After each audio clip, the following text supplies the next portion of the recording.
Jane escapes to the Jungle of Individuality, written by Jennifer Nestor, illustrated by Victoria Mickey. To all young readers who have ever felt unsure of the value of their beautiful individuality, this is for you.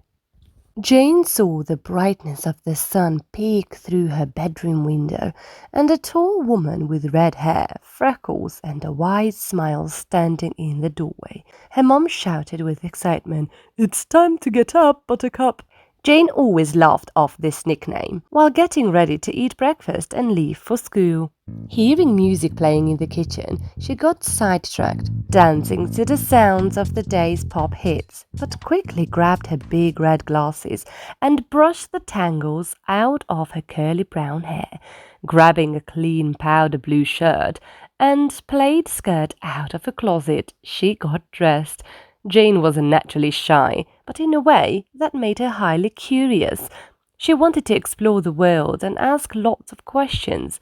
Some might call her gifted, but Jane was humble and kept to herself on most days.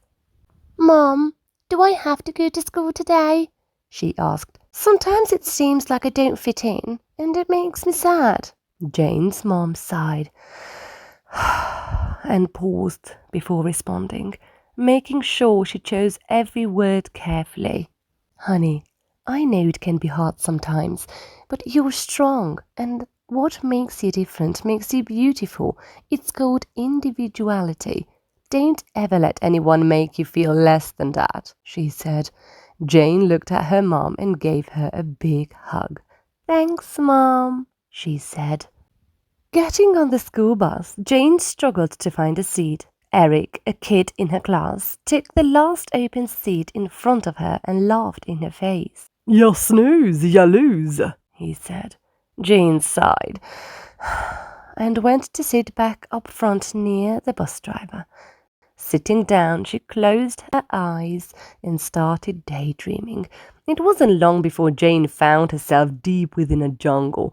Vibrant green trees and tangled vegetation surrounded her, and she could feel the crisp air as a beam of sunlight made its way through the leaves. A multicolored rainbow decorated the sky. She stared in awe. The birds were chirping loudly, and animals of all shapes and sizes were everywhere. 3 big animals emerged from behind the trees and slowly walked up to Jane. They seemed interested in her, but she hesitated and took a step back. "Hi, I'm Tim the tiger. These are my friends, Avery, the ape, and Claire, the cheetah." Jane stared at Tim, who looked like a regular male tiger, but had a mohawk on his head. Avery the ape was a chocolate-colored furry ape with many spots. Claire the cheetah had long eyelashes and wore a bandana on her head. "Hi, I'm Jane," she replied. Small twigs on the ground crunched beneath her feet as she took a step forward toward the intriguing animals who no longer seemed threatening. Tim continued to talk to Jane and told her they were there to take her on an adventure through the jungle of individuality. "What's individuality?" Jane asked. Tim got closer and grinned at Jane. "I can easily explain individuality. Tigers normally don't have mohawks." He pointed to his head. "This is something I was given that makes me special. Same thing with Avery and Claire. They both have unique features that make them stand out, just like you, Jane. Come with us. We'll show you around," he told her. Jane followed Tim, Avery, and Claire farther into the jungle. She climbed on Claire's back and they ran through the trees. Along the way, she met so many other animals with special features and started to wonder if maybe her unique quirks really weren't so bad after all. As they leapt through the brush and headed toward a glistening waterfall, Claire stopped for a minute. Jane could hear droplets of light rain falling on the ground as Claire slowly turned to face her. "Jane, this is the waterfall of strength."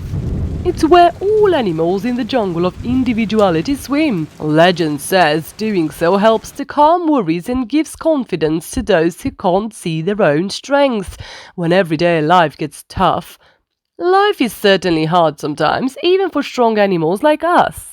Avery chimed in. Claire is right, Jane. One might assume it's not easy being a large ape with spots, and at one time it was true. I've learned to love them, however, and Tim feels the same way about his mohawk. It's true, Tim said.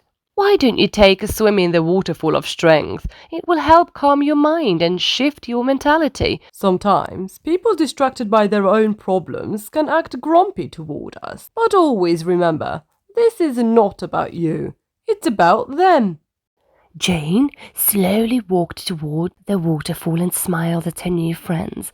After feeling unsure about taking the leap, she took a big breath and counted to 3 before diving into the water. 1, 2, 3. Suddenly, Jane woke up from her daydream and opened her eyes. As the bus arrived to school, she felt confident and strong, just like her pals in the jungle.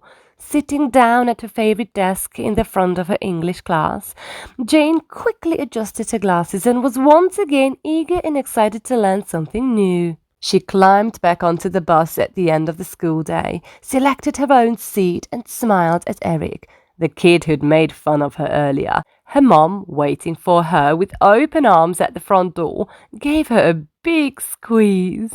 "Hi, Jane. How was your day?" she asked. Jane grinned. "Mom, you were right this morning. My individuality makes me strong." Jane's mom paused, surprised by her daughter's wise words. She beamed.